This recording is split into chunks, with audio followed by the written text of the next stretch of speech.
So what's up, y'all? We got D Hood in the building. How you doing today, bro? Fucking terrible. The Eagles just lost. I'm great. Breathing. Motherfucking just breathing. Blood still pumping. Woke up this morning. That's pretty much what it is. Okay. So you're a diehard Eagles fan? I ain't want to say diehard, nigga. I'm an Eagles fan, but I'm not the tip. I'm like, there's nothing. You know how people that be like, as soon as somebody say something about like, let's say your favorite quarterback is, I don't know, Cam Newton. So I'm like, oh, Cam trash. Nah, Cam ain't trash. Cause like that's not that's not me at all. I love the Eagles. Yeah. I don't love no other team. I'm a diehard. Oh yeah, I guess I can say I'm a diehard Eagles fan, but I'm not like, I ain't about to be going back and forth keyboard wrestling with no motherfucker about no sports. I can tell you that right now. Straight up. Unless it's LeBron, I fuck with LeBron. No, yeah, I fuck with LeBron heavy. Yeah. Yo, it's a nigga from our area that hates on LeBron all the time. Hates, you know what I'm talking about? He's like a comedian. Yeah. I know exactly what you're talking about. Nigga be killing me, and then don't say nothing when LeBron snap. Like, right. I agree. Like last night, AD had like 13 points. LeBron had like 27, like 9 assists and 11 rebounds. I ain't see a narrow post.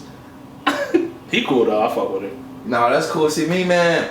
I honestly don't give a shit about sports. Like, I support home team and I support my favorite players. Mm-hmm. But like, unless it's the playoffs or the championships, I'm not watching. I go to a game, but I'm not really watching. Nah, yeah, I love sports. Grew up playing sports. My brother played basketball. So I just like shit like that. Now, my roommates be having me watching hockey and shit. One morning we was watching the Cornhole National Championships, like. Cornhole? Yeah. That's funny as hell. Yo, this shit, it was like the Super Bowl. That's of exciting cornhole. though. But bro, this shit was in like the lobby of like a Howard Johnson. Like it wasn't even like, you would think that they were having like somewhere official. Like, I agree 100%. Like imagine if they had what's the bowling alley in Pleasantville?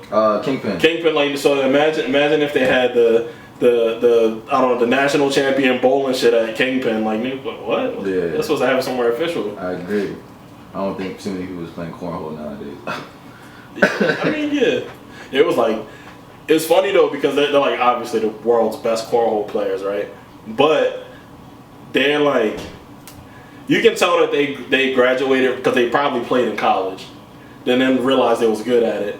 They graduated from college, and it was like, oh shit, like, should I still be with the bros, like, playing cornhole? So do you think they're getting a bag off of that, though? They probably get something. Like, how much do you think the most highest paid cornhole players make? I can't imagine it's that crazy, but it had their occupations on there. Like, one of them was like, he owned like a real estate business. Another one was like an insurance salesman. Like, they all had jobs. So they got their day jobs. Yeah, yep. Sorry, that's my roommate's dog.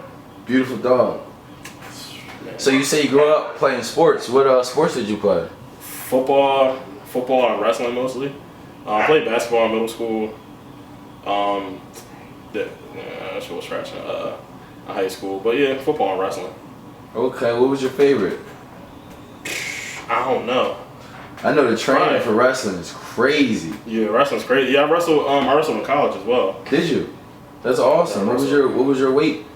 What you think? Heavyweight. I know, but I don't know. I know there's different weight categories and shit like that. Nah, yeah, heavyweight. Yeah. You ever see people get like super slammed or? I've gotten super slammed. I've super slammed people. One of my I had like my roommate Josh, and I had my boy Chris. They came up because I went to so Josh went to Gettysburg, and that was only like 30 minutes away from my college. And my boy Chris, he still lived down here, so he came up. This is 3.5 hours away. So I was like, oh, I got like my first. I'm starting like now as a freshman. I'm starting this week. Like we got 4. I had a quad meet, so that's. You started as a freshman. Yeah, that's impressive. Yeah, I mean, we had a starter, and then I think he might have had like a ringworm or something like that. Like, so it wasn't like. You got the slot still. It don't matter. You still held it down. So. That's how Tom Brady got in the game. Facts. Yeah. So I told my homies, I was like, yeah, like I'm starting this week, y'all should come up. So I was nice in high school, like not like state champion, not like that, but like I'm nice still. Like I did my numbers. So my homies come up. First match. By this point, I was 2-0. Okay. I was 2-0. In college? Yeah, in college. Okay. So I was like feeling myself. I was like, I wrestled a senior, like maxed him out, pinned him in the second period, like feeling myself. So then my homies come up, and they used to me like being like nice. So first match, I wrestle another freshman. I'm like, all right, feeling him out. I was like, oh, hold up, he's strong. So then we wrestling. I'm doing like my normal shots. Nothing is even like phasing him. So he hit me with a mean single, just like a single leg where you basically take their one leg. Sunk that joint on me. I'm like, all right, whatever. I'll let him get that too. Let me get my one back by escaping. Trying to escape, and I'm like, oh, he's not letting me go nowhere. So then every time I move, I felt like every time I move, I could move less the next. Like the first 5 seconds I'm moving, the next 5 seconds I can move, but just less. And it got to a point, and I'm like, oh, hold on, I'm not moving no more. And next thing you know, a pin. I was like, damn, bro. Like it was like the first period. I was like, oh shit, my pride is hurt. So then, like an hour and a half goes by. Now about to have another match. So the dude I'm about to wrestle next was a junior, but he looked small. He was a heavyweight, but he looked small. And I was like, oh, like, all right, he, like, whatever. So I sunk a shot in on him, got it, mad quick. We wrestling. I was up like 4-2. Wrestling, and then next thing you know, he get a shot in on me. Same thing. I was like, damn, like. So my thing was in high school, I worked on offense. Like offense, I was super offensive wrestler. Offense. And then if somebody took me out, whatever, I'm hopping right back up. Mm-hmm. Never paying attention to like, you gotta be like multi-dimensional. Like you can't just be like a one trick. You're not gonna be able to pin everybody. So that dude pins me. The third dude, we about the same size, and we shake hands, whatever, about to wrestle.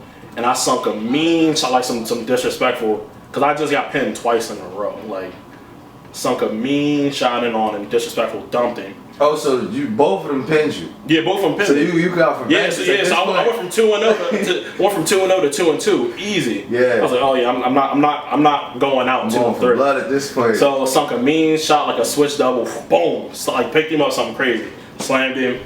I'm on his back, riding. I see the riding time come. I rode him out the whole first period. So riding is pretty much when you're on top of him and you're in control. Yeah. So at the end of the match, I think it's like every minute that you get is an additional point that you may get at the end of the match. Okay. So the point is to have as much riding time as possible. So I rode him out. Pause. Next thing you know, we in the ref has to decide basically like who's like if you're gonna be both standing up in neutral, one person's down or one person's on top. So dude picks he wants to be on top. I'm like, all right, whatever. So I get down referee position, ref blows a whistle, I escape quick. I was like, I'm feeling myself. So dude fakes a shot, and I'm not even at this point. I wasn't even really biting on it at all. I wasn't sprawling nothing. All right. So dude did this shot, and then I sprawled on it. Next thing you know, I blink and he's behind me. Just fat, friggin' sloppy. And then next thing you knew, beyond that, I got pinned again. I was like, oh my! I've never been more embarrassed in my entire life. So I walked off the mat, and it was like somebody like put a blanket on me, like, oh bro, here, come here, yo. Like, you put a blanket on you and stuff, make you feel calm. And then like after the match was over, we get in the locker room. It's like somebody just took that blanket, lit that mother. Oh, you suck! You suck! Lit that shit on fire. I was like, oh, bro, I know. They clowned me for like 2 weeks because the move that dude hit me with is a super duck. It's called a super duck. And usually, like, if you goofy, you get hit with a super duck. Like, yeah. And I was never goofy. Like, I was always pretty good. Like, you know what I mean? So yeah, I got hit with a super duck, and I was like, that was like the most embarrassed I've ever been in my entire life. And you see me perform before. I don't get embarrassed. I don't give a fuck. Like I really don't. You rapping, it's kind of hard to get embarrassed. Yeah, right. Nah, like that day. Yeah. I wasn't even embarrassed the first two. I was like, all right, whatever. I get it back. The third one, and after like. Cause your record's in the negative now. But not even that. If you would have just beat me, cool. But he hit me with a super duck. That's like you hit goofies with a super duck. Like super ducks are like that nigga's garbage. So let me throw this crazy move. Because if you don't land it, you gonna end up getting smashed yourself. You know what I mean? Nah, he hit me with that shit, and I was like, so it's fuck you forever, for real, if I ever see you. It's always like. So where we at right now? What place are we at right now? Because I see you got your little setup going on. I'm in the building stages of in the last couple of months. I've picked up production. Started like I've always wanted to get into that side of it. I always wanted to be able to like, I don't know, like I feel like when you dope at rapping, it's like cool. Everybody, oh yeah, like he nice. Like everybody know you nice. But then when it gets to that point of like, not only are you dope, but like you can make your own song from scratch, just like you yourself, and that's it. I feel like that kind of puts you in a, like you look at like your Dillas, J. Cole's, like all the, like Kanye even, all the like, to me, like some of the dopest minds, they're able to just create from scratch themselves. Eminem, you know what I mean? So are these your role models or people you look up to? I mean, yeah, definitely to some degree, but I just respect that craftsmanship of being able to, like I said, to just, it is like you are 90% of it. After everything else, you just need somebody to hit record and somebody to mix and master. And then there's people, like I said, like Eminem, who can record, he can session engineer, he can mix, master, all that stuff himself. So he's really the total package. But yeah, like definitely there's people that I wouldn't say that I like look up to, but like they're definitely, that's who I had at my forefront when I was like, I want to start making beats and then producing for myself. And then also like probably my biggest inspiration for wanting to make beats was finding out that like Royce da 5'9's last album, The Allegory, which is a phenomenal album. Great story. Yeah, like, and he made every beat. Did he? Yeah, he made every beat on that album. There's not a beat on there. There's one joint on there that I think Premier, like he co-produced with DJ Premier. I mean, that's not a bad co-production. At all. Yeah, at all. So, when he had what song was it? He produced a joint on Eminem's album, Music to Get Murdered To. Dude, rap forever. Like, imagine being like arguably top 5 for 20 years. And the 20 years in, you don't really have nothing up. Like what else can you really accomplish? Like, you've been around forever. Most people only last maybe a year and a half to 3 years. Real shit. You've been around for this long. I want to pick up making beats and I'll see what that's about. And then you execute at such a high level, and then put out like classic content. Like that gave me that feeling like, yo, like that would be crazy. Like that's incredible. So yeah, I followed the same the same blueprint. Picked up an MPC. I started with an MPC 1000. I had that for like 2 weeks, and then it was like such a dinosaur to me. Like, I looked online to see like how much they kind of. So you like the MPC better than the keyboard? Well, I use them together. So like I can plug because they're both Akai. Okay. I can plug this in and then use the keyboard on the MPC. Okay. Mm-hmm. That's hard. So yeah, I looked to see how much like MPC 1000s are going for online, and they still sell for a good amount. So I sold mine, and then I pretty much used that to buy this brand, like basically the brand new one at the time. So I started making beats in like April. Okay. And then now I'm in September now for those watching. Yeah. So how did you get into music? Like what was what made you say I'm gonna start rapping? All right, if I'm being, what you want, like the rapper answer, or you want like the real? I want the real answer. The real answer, they're both true. Okay. So I'll give you the real answer first. The real answer is, I want to say like my senior year in high school. I've always been able, like, all right, let's go back to the beginning. I was always a very good wine, by the way. Oh, yeah, thank you. Shout out to Shantae, because I don't know where she got it from. I always was like a short dude, like a small dude my whole life until late high school. So not knowing if I could really fight and stuff, you say something to me, I gotta kill you. So always having that sharp tongue, always being like quick-witted, that's like the foundation. So then from there, I guess like being like an intelligent person and then being able to put words together, then that kind of started me being able to like freestyle, which I wasn't very good initially, like me first trying, but just being able to freestyle and putting words together. And then I got put on to Mac Miller, this kid that went to high school, that I went to high school with. I think you know him. He put me on to Mac Miller and Wiz Khalifa. So I was like rocking with Wiz heavy. And then I started listening to Mac, and I was like, bro, if this nerdy, like, you know what I mean? Like, Mac. But at the time, to me, like, he was like, man, goofy. Yeah. Like, now, like, I can't even get through Mac's Tiny Desk without even tearing up, for real. Yeah. But, like, at the time, like, that Snapback song that he had on over the Justin Timberlake beat, like, it was like kind of corny, but it was dope, but it was still kind of corny. So, like, bro, if he putting music out and he got songs with, like, Wale and shit, like, why can't I? So, that's when I started like recording. My homie had the Mac, the big Mac drum. So he had like the desktop. the desktop. He was like the only person I knew that had it. So we used to always play Rock Band Guitar Hero World Tour, and they came with a USB mic. That shit so yeah. So I originally started like recording like my little mixtapes and stuff at his whenever his mom was at work. Alright, so if I'm listening to a D Hood mixtape, what am I gonna get out of it? Like what am I gonna feel? Some cornball shit, like some goofy shit, like some. I'm a clown, like so like there's different layers to it. Like if you can't vibe to it, if I can't give you that feeling of like, all right, like I'm getting you from point A to point B. Whatever your point A is or whatever your point B is, I got to get you to and from a place.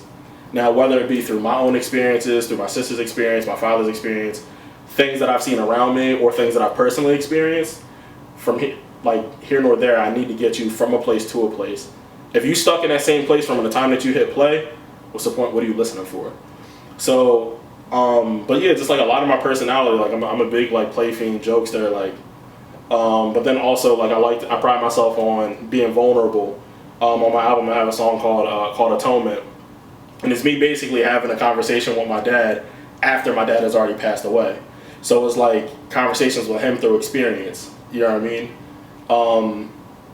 Like the opening line has been telling myself I really need to man up, be a man, bruh. So I'm saying I've been telling myself I need to man up, but then I'm echoing be a man, bruh. So like that's my dad telling me to be a man.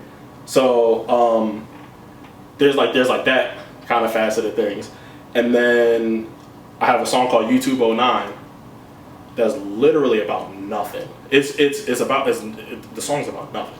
It's the beat samples. Remember like you used to be like, oh, like I want to see Kimbo knockouts, and then you got Rick rolled and shit. So the song Never Gonna Give You Up by Rick Astley, the beat samples that. So I was like, bro, I'm about to rickroll everybody. And you getting songs of like substance, bars. I broke that shit up with, this song is about just YouTube videos that just used to come on. Yeah. Like just the YouTube, like Unforgivable.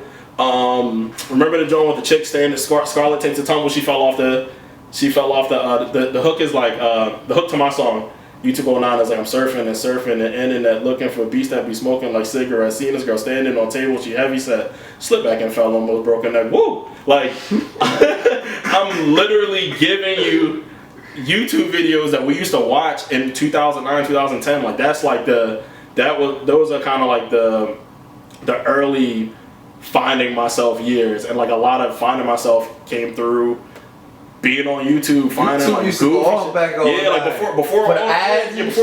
What? Before Vivo was the one that kind of like fucked it up on. Yeah, I forgot about that. Yeah, remember artists had to put their own shit on. Yeah, exactly. So like that was like before music videos used to be on there. Like it used to just be like if you were like a Ray Williams Johnson and you just did sketches and like or not even sketches, like the weekly breakdown. Like you were it was almost kind of like podcasting, but then there was like it's all different. The sketches, yeah, like so now people have like Instagram, that's for sketches. TikTok, maybe like like the little short sketches and stuff. YouTube is for like content, or like even Facebook, they have sketches on there, like stuff like that. It's all broken up. There's like different avenues. But back then, like you had like a couple. There was like a couple like OG YouTubers. Remember Hodge Stanson, the Unforgivable dude? Nope. You remember Unforgivable? But you know how many YouTubers there are? Yeah, true. He's like one of the OG YouTubers. Like I don't know. So look, why are you still rapping? Because it's fun. That's awesome. There's no right answer to it. Like a lot of people, some people want to be famous. Some people do it because they enjoy the lifestyle. Nah, some people want both. Ideally, if I could like pay my bills and then like still be able to go to like the Hamilton Mall and shit, and like nobody would say nothing to me because they don't really know who I am. You know what I mean? Like, to me, like my god level artist right now, like Jay-Z's my number one rapper like of all time. It's like that's like my standard. But my ideal situation is Saha the Prince. Like he's like, that's god level pen to me. Like but I feel like Saha could pretty much go anywhere, and he got some of the biggest songs ever that you wouldn't even know that he wrote for people. And he's a dope artist himself. It's like people had no idea that Saha wrote Sicko Mode. He wrote. If Kanye put an album out with 10 songs on it, and probably 9 of them are written by Saha. You know what I mean? So like, I didn't know he wrote Sicko Mode. I know he needed dentist though. I do like Saha though. Shout out to Saha, man. Yeah, y'all like that's my guy. That's my guy.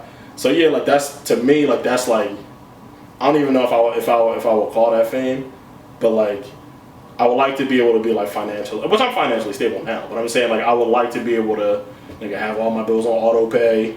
When there's a little rap check gonna come in, you know what I mean, and in a couple days, and then also still be able to like go out in public and just be a regular person and not cause like, you know what I mean? 100%. So you say you can take care of yourself now. You still got a day job. What you doing? Excuse me. Yeah, I work at a school in Philly. I'm pretty much so like my title is scholar support specialist, but I'm pretty much just like a dean of climate and culture at a kindergarten through 8th grade school. So I'm directly in charge of kindergarten through 2nd grade for the behavioral side of things. So I think that's an important job because I think in America one of the biggest issues is education. Mm-hmm. If you ask me could I change, the first thing I would change would be the way we educate our children. Yeah, I mean, so like I went to school, I went to college, I got my degree in criminal justice and sociology. I worked in law enforcement. I was a probation officer for a while. I worked in various avenues of law enforcement, and I loved it. It was fun, fast paced. Got to do like the shit that you see on cops, stuff like that. And then the one thing that I realized I was missing was like the fulfillment piece. Like, what am I doing to help? Like, I'm around and I hear these conversations being had about from outsiders who are working in our communities who don't, like, it doesn't make them no never mind if this dude goes to jail or if he goes home or not. But to me it does, because that affects the hierarchy of my community, you know what I mean? So like, to me, I'm take this person away from kids who look like me when I was little. They don't care, you know what I'm saying? So 100%. I ended up working at a detention center for a while. I was a counselor at a detention center, a juvenile detention center, and like I started to see like the impact that I could make, whether it be me playing basketball with a kid every day or me playing ping pong with a kid every day, stuff like that, or actually just having these conversations and having like psychoeducational, group setting conversations with kids to get them to understand that their actions do have impact. So from there, I was like volunteering at a school, teaching like rap and poetry and stuff, and like an after school program, and I was approached by their principal, and then he was like, yo, like, I love what you do with the kids. Like, you have the roughest group of kids in our school. Like, we would love to hire you full time. So they hired me full time. I was in the classroom, taught in the classroom for half a school year, and then I ended up moving to Philly and been in this position since then. So this is my 3rd year. I'm going into my 3rd year at the school that I'm at now. That's dope. So what made you want to volunteer time for children? Because I know a lot of people that would never ever even fathom that. Me growing up without, put it like this, growing up outside of my household, if I had a me at school, I would be a billionaire right now. A lot of times it's like, my dad was supposed to tell me what's right. You know what I mean? Like, of course he's gonna tell me what's right, and I don't always want to hear what my dad got to say. But sometimes it coming from another person, that like resonates a little bit more, because that other person, you go, oh, he's so cool, he's this, he's that. Like it's always fun when he comes around. And when just having that, me being that to somebody else, knowing that I do harness this superpower of being a black man in an educational setting, because there's a vast shortage of that in America. Why not? Like, you know what I mean? Like, well, you know, just basically why not? And why not teach something that I'm passionate about, teach something that I love and that I'm good at? 100%. So that was pretty much. I look back at my educational career, and I think every black teacher I had actually gave a damn about me. Mm-hmm. And I can't say that about 90% of the teachers I had, even though I consider myself to be intelligent. Yeah. You know what I'm saying? Yeah. So I think that it's very good that we have somebody like you in the world that actually wanted to give their time, and you're not some old head, you're a young man. You have plenty of things that you could have been doing, mm-hmm. right? So where can we see you in 5 years, 10 years, or whatever, next year? Where do you see your future going? I don't know. That's not an uncertain, I don't know. I just like to, like, not really, which, like, I wish I could practice what I preach a lot of time, because, like, I always tell myself, like, don't look back, don't look forward, like, focus on it now. And it's like, I'm definitely getting a lot better at it, like, focus on maximizing my potential right now. So, like, I haven't really taken the time to think about, like, what's going to happen in 10 years, what's going to happen in 5 years. I know that I want to be further ahead than where I'm at in all aspects of life. You know what I mean? Regardless of whatever I'm doing, whatever I'm putting my energy into, I just want to be further along in 10 years than I am right now. Like, I don't like no motion at all. And that goes to back when I was saying, like, if you listen to my songs and it doesn't get you to a place from where you're at, there's no point. Like, why are you even listening? So I just kind of apply that to all aspects of life. Whereas, like, I need that motion. Like, I need to constantly be moving forward. I need to constantly be gaining just any amount of information.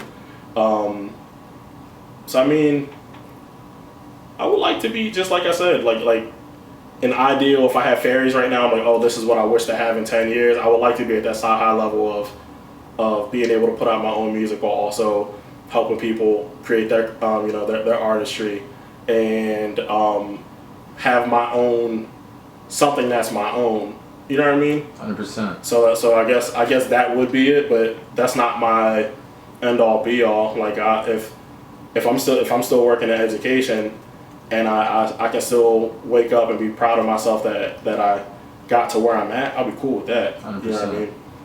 So I think it's definitely important to never have, like, all your eggs in one basket. Like, diversify.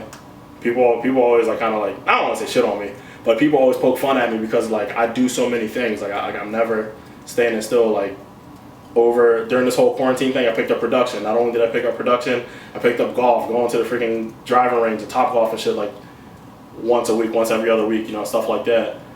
Just diversifying. Got a nice stroke, got a nice swing. Nah, I'm trash. I'm trash, bro. I can, like, my driving, I'm, like, getting better at putting. Good Tiger Woods. Yeah, nah, I'm garbage, bro. I might qualify for, like, the PG, like, 65 and over when I get 65, but Yeah. nah, but Oh no, they kind of nice. yeah, for real. So what would you tell, you work with kids, what would you tell a 10-year-old, 13-year-old kid think about rapping right now? What would you say to them? What do I tell them? More so, like, everything that so at my school is not all about, I mean, 90% of it is learning, you know, the basics, reading, writing, arithmetic, you know what I mean? Not necessarily arithmetic, because math is Common Core, whatever. But reading, you know, like, learning, get your education, this and that. Everything that you learn right now, you will be able to take with you at some point. Like, you will be able to use all, like, you have to read contracts. You have to, you know what I mean? Like, you leave, put like this, like, all these artists and stuff are getting taken advantage of because they're not reading their contracts, or they don't have someone around them who cares enough to read their contracts for them. You know what I mean? Or like, hey, like, yo, like, they're kind of, like, shitting on you at this point. Or let's say the contract is good, and then you have, like, an agent or whatever, and then they're taking a little bit off the top, not paying their taxes or whatever, and then you end up getting jammed up. So, like, you still have to have that, like, the educational backbone. Like, you can't just, like, go forward, like, go forward blindly, and with, you know, like, reckless abandonment, and then think that things are going to work out for you. 100%. So just, I don't know, kind of like preaching that, like, that structure and that, even though you just want to be a rapper, you just want to hoop, you just want to play, football or whatever, you still have to have these things because you still have to go to school. You still, you know what I mean? You still have to sharpen that sword. That's basically it. Okay, so you got any people you want to shout out? Anything you got coming up? Nope. It's like, fuck y'all. I want to shout out me. Nah, it's just like I'm working on my album. What's it called? Hey man, I don't know. Alright, that might be the title for real. Hey man, I don't know. I'll name it at some point. I've been flirting with a few titles. One of them being I'll name this at some point. Okay. I think that might be it. We'll see. I don't know. I'm about 7 songs deep. I think I have between 5 and 7 songs. So you working? Yeah, most of them produced by me too. You can drop right now. Nah, I ain't gonna do that. I might put a song out soon. I might put a song or 2 out soon. Very soon. So yeah, I'm working. I'm becoming very reliable, or self-reliant, and so I learned this, didn't master it yet. I'm still getting there. The next thing to take out is mixing and mastering. So then I just want to be a powerhouse by myself, not need nobody. I've always worked with producers. Always, people send me beats, or I'll still buy beats from people, stuff like that. You're just stronger now. Yeah. 100%. I don't need it. Exactly. Especially the cool thing about this whole thing is that, you rap and stuff like that. And you can get more out of a collaboration with the producer. Mm-hmm. Instead of saying, I want this, you could be like, exactly. That's exactly what I was about to say. And then if somebody, let's say, I want this to kind of be changed because I'm about to say this, I can just change it myself. Usually, I end up writing to the skeleton of my beat, and then I go back in and then reproduce, reprogram, resequence different things because I end up saying certain things I need to drop this out when I say this. So then I have the autonomy to be able to do that. Mm-hmm. It's not always that easy when you have somebody, especially we're in the internet age. Homie send you the beat, he might not even send you the track outs. So you can't change it the way that you want to, and then now you're waiting on him, and you lost that moment. Mm-hmm. So I don't know. I just try not to take things a second at a time, not even a day at a time. Take things second at a time. Just keep on keeping on. D Hood, man. Appreciate you. Thank you for coming through.